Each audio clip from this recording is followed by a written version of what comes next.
ఆ మధ్యన bin Laden బతికున్నటువంటి సందర్భంలో అమెరికాలోని ట్విన్ టవర్స్ అని కూల్చాడు.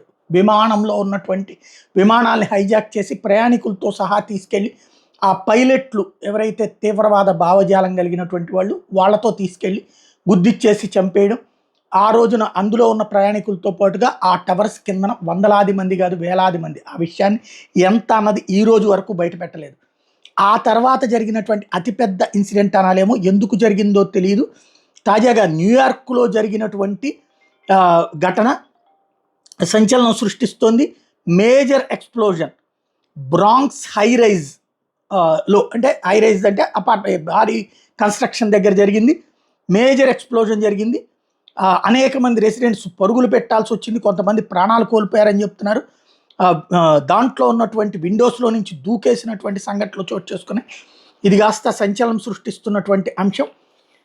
ఇది ఇప్పుడు డెరిక్ ఎవాన్స్ లాంటి వాళ్ళు బయట పెట్టడంతో ఇది కాస్త చర్చనీయాంశమైంది. ఏం జరిగింది అన్నటువంటిది పెద్ద ఎత్తున దీని మీద చర్చ జరుగుతోంది.